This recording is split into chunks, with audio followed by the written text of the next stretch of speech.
شروع اللہ کے نام سے جو بڑا مہربان اور نہایت رحم کرنے والا ہے۔ حضرت داؤد علیہ السلام کے زمانے میں ایک شریف النفس اور کمزور آدمی تھا۔ اللہ کے حضور یہ دعا کرتا رہتا تھا کہ مجھے غریب بے سہارا کو غیب سے روزی عطا فرما اور مجھے محنت و مشقت میں نہ ڈال۔ مریل گدھے پر گھوڑوں اور اونٹوں کا بوجھ نہیں لادا جا سکتا۔ پاؤں والا تو چل کر روزی پیدا کر سکتا ہے، اور جس کے پاؤں ہی نہ ہوں اس کو تیرا ہی آسرا ہے۔ اے اللہ سب کے سننے والے، میں منہ سے ہی تجھ سے مانگ سکتا ہوں، لیکن مشقت کرنے کی طاقت نہیں۔ بس یہی ورد و وظائف اس کے دن رات کی مصروفیت تھی۔ اس کا یہ عمل ہر عام و خاص میں مشہور ہو چکا تھا۔ لوگ طرح طرح کی باتیں کرتے۔ خدا نے ہر شخص کی روزی محنت اور مشقت کے راستے اتاری ہے، لیکن اسے دیکھو، ہاتھ پیر ہلائے بغیر خدا سے اپنا رزق طلب کرتا ہے۔ پیغمبر خدا کو دیکھو جنہیں اللہ نے معجزے عطا کیے ہیں، خوش الحان ایسے کہ جن و انس، چرند پرند تو ایک طرف، پہاڑ بھی متاثر ہوتے ہیں، باوجود اتنی شان کے کہ وہ بھی بغیر مشقت کے روزی حاصل نہیں کرتے۔ مگر اسے دیکھو، یہ نکارہ انسان یہ چاہتا ہے کہ اسے بیٹھے بٹھائے خزانہ مل جائے اور کوئی کسب نہ کرنا پڑے۔ لوگ سو باتیں کرتے، وہ کسی کی پرواہ نہ کرتا، برابر اپنی آہوزاری میں لگا رہتا۔ اس کی دعا کا چرچا سارے شہر میں عام ہو گیا کہ یہ کیسا انسان ہے جو خالی ہتھیلی میں پنیر حاصل کرنا چاہتا ہے، جو تلاش کرے آخر اس کو مل جاتا ہے۔ خدا سب کی دعائیں سنتا اور مرادیں پوری کرتا ہے۔ اس شخص نے دعاؤں اور رونے دھونے کی حد کر دی تو رحمت حق جوش میں آ گئی اور اس کی مراد بھر آئی۔ زور سے دروازہ کھلا اور ایک گائے اس کے گھر میں گھس آئی۔ اس نے فوراً گائے کو پکڑا، ٹانگیں باندھ کر بے تامل حلق پر چھری پھیر کر ذبح کر ڈالا۔ پھر قصاب کو بلوایا کہ اس کو کاٹ کر بوٹیاں بنا دے۔ گائے کا مالک گلی کوچوں کی خاک جانتا ہوا گائے تلاش کرتا ہوا ادھر آ نکلا۔ دیکھا کہ گائے ذبح بھی ہو چکی ہے اور کسائی اس کی بوٹیاں کرنے میں بھی مصروف ہے۔ اس نے رونا دھونا اور چلانا شروع کر دیا۔ ارے ظالم، یہ کیا غضب کیا؟ یہ گائے تو میری تھی، تجھے بھلا کیا حق تھا اسے پکڑ کر ذبح کرنے کا؟ دعا مانگنے والے نے جواب دیا، سنو برادر، زیادہ چیخنے چلانے کی ضرورت نہیں، میں برسوں سے اس دعا میں مصروف ہوں۔ اے اللہ تعالیٰ میرا رزق میرے پاس پہنچا دے۔ اس نے دعا قبول کی۔ میں نے اسے خدا داد سمجھ کر ذبح کر ڈالا۔ یہ جواب سن کر گائے کے مالک کے غیظ و غضب کی انتہا نہ رہی۔ اس نے پہلے درویش کی ٹھکائی کی، پھر اسے گریبان سے پکڑ کر حضرت داؤد علیہ السلام کی عدالت میں لے گیا اور سارا ماجرا بیان کر ڈالا۔ ابے احمق، اگر محض دعا مانگ کر دوسروں کا مال ہضم کرنے کی اجازت ہو جاتی تو پھر کوئی کچھ نہ کرتا۔ لوگوں نے گائے کے مالک کی باتیں سنی تو اسی کو حق پر قرار دیا۔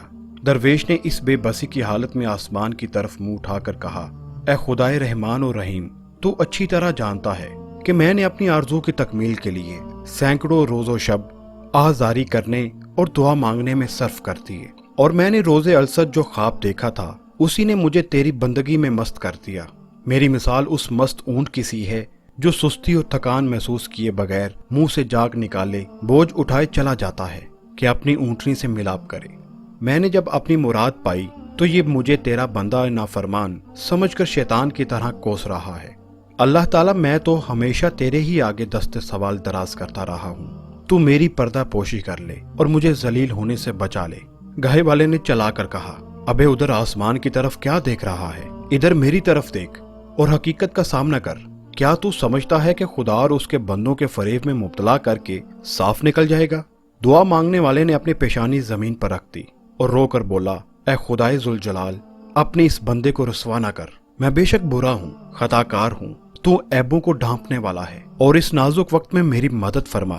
مقدمہ حضرت داؤد علیہ السلام کی عدالت میں پیش ہو گیا۔ پہلے گائے کے مالک نے دعویٰ پیش کیا اور کہا، اے پیغمبر خدا، میری گائے اتفاق سے اس شخص کے گھر میں جا گھسی۔ یہ خدا جانے کب سے تاک لگائے بیٹھا تھا اور اس نے میری گائے کو پکڑ کر ذبح کر ڈالا۔ آپ کے سامنے میری فریاد ہے، اس سے دریافت کریں کہ اس نے ایسا کیوں کیا۔ دعا مانگنے والے نے اپنی صفائی میں یوں عرض کیا، اس شہر کے سبھی لوگ مجھے پہچانتے ہیں۔ آج تک میں نے کسی کا مال نہ چوری کیا اور نہ ہی ناجائز کسی کو پریشان کیا۔ میرا گزشتہ کئی سال سے یہ معمول رہا ہے کہ شب و روز بارگاہ الہی میں یہ دعا کرتا رہتا تھا کہ بغیر محنت و مشقت کے مجھے روزی عطا فرما۔ آخر مسلسل دعاؤں کے بعد اللہ تعالیٰ نے میری آرزو سنی اور یہ گائے خود بخود میرے گھر میں گھس آئی۔ میری آنکھوں میں اسے دیکھتے ہی نور آ گیا اور حق تعالیٰ نے میری دعا قبول فرمائی اور رزق حلال بغیر محنت کے مل گیا۔ میں نے اللہ کا شکر ادا کرتے ہوئے اس گائے کو ذبح کر ڈالا۔ یہ شخص نہ جانے کہاں سے شور مچاتا ہوا آ گیا اور کہنے لگا کہ گائے میری ہے۔ حضرت داؤد علیہ السلام نے یہ سن کر فرمایا، ایسی معقول دلیل دے جس کی بنا پر تو نے گائے ذبح کی۔ تیرے بیان سے یہ ثابت ہوتا ہے کہ وہ گائے تجھے مالک نے دی نہ تو نے خریدی۔ دعا مانگنے والے کی آنکھوں میں آنسو آ گئے۔ اے پیغمبر خدا، آپ بھی وہی کہنے لگے جو دوسرے کہہ رہے ہیں۔ ایک آہ دردناک اس کے دل سے نکلی اور اس نے آسمان کی طرف نگاہ اٹھا کر کہا، اے میرے دل کا درد جاننے والے، تو حضرت داؤد علیہ السلام کو روشنی عطا فرما اور انہیں حقیقت حال سے آگاہ فرما۔ یہ کہہ کر وہ دھاڑے مار مار کر رونے لگا۔ اس کی آواز میں ایسا درد تھا کہ نہ صرف سنگ موم ہو گئے بلکہ حضرت داؤد علیہ السلام کا دل بھی دہل گیا۔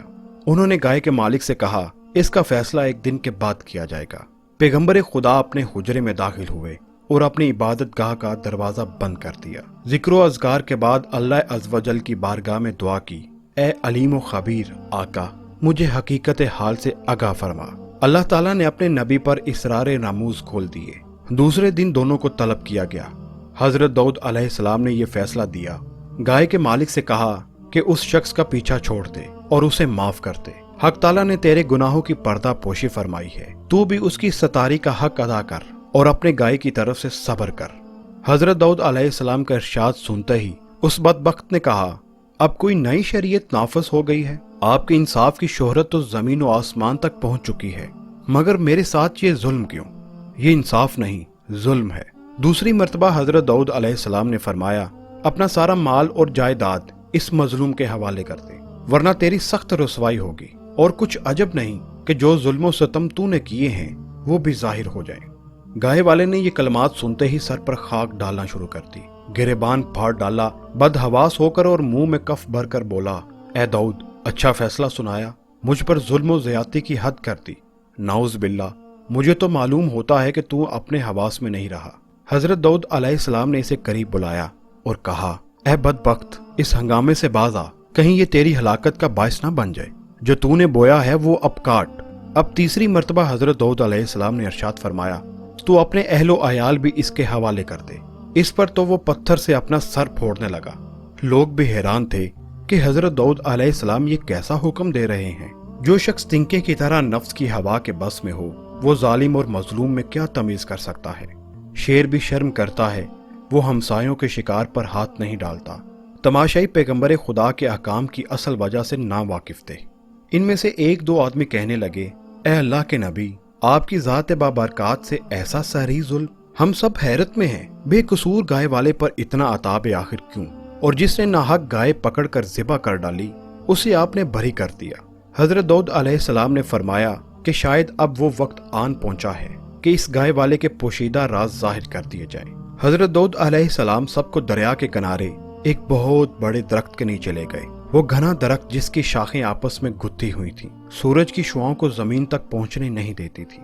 کیا تم جانتے ہو کہ اس درخت کے نیچے ایک آدمی کو قتل کیا گیا تھا؟ تم نہیں جانتے؟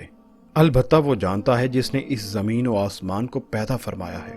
حضرت داؤد علیہ السلام نے فرمایا، حقیقت یہ ہے کہ اس گائے والے نے اپنے آقا کو قتل کیا۔ یہ شخص اصل میں مقتول کا زر خریدا غلام تھا۔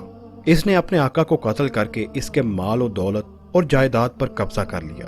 یہ مظلوم دعائیں مانگنے والا اسی مقتول کا بیٹا ہے۔ پھر اس بے رحم اور سنگ دل شخص نے اپنے مقتول آقا کے کم سن یتیم بچوں پر ظلم ڈھانا شروع کیا، ان سے سب کچھ چھین لیا، یہاں تک کہ نمک حرامی پر اتر آیا کہ اس کے آقا کے بچے دانے دانے کے محتاج ہو گئے۔ اس مردود نے اپنے گناہوں کا پردہ خود ہی فاش کیا۔ ظلم ہمیشہ روح کی گہرائیوں میں دبکا رہتا ہے، لیکن ظالم اسے خود لوگوں پر کھول رہا ہے۔ اے سنگ دنیا، تو نے شروع کے مطابق اس مقدمے کا فیصلہ مانگا تھا، شریعت نے اپنا فیصلہ سنا دیا، اب تو اس کی تکمیل کرنا تیرا فرض بنتا ہے۔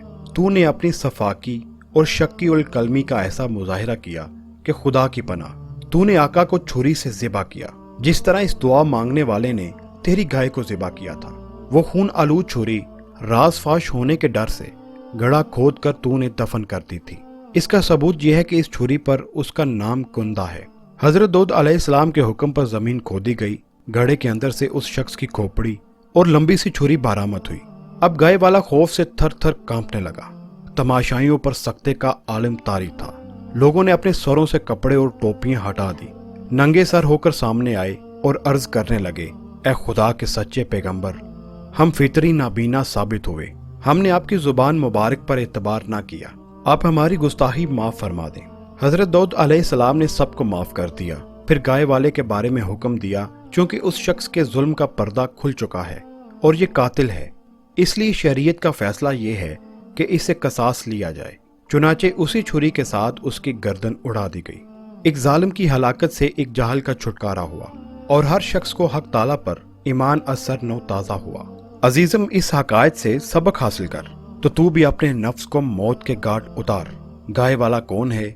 تیرا نفس، کہ جس نے اپنے آپ کو ظلم، دھوکے اور فریب سے بڑا آدمی بنا لیا ہے۔ بنا محنت اور مشقت کے روزی کیسے ملتی ہے؟ خواہشات نفس کو مار دینے سے اصل وارث عقل سلیم ہے، جو بے کس، بے آسرا اور غریب رہ گئی، اور خود غرض بے رحم نفس، جس کی حیثیت غلام کی سی تھی، آقا اور مالک بن بیٹھا۔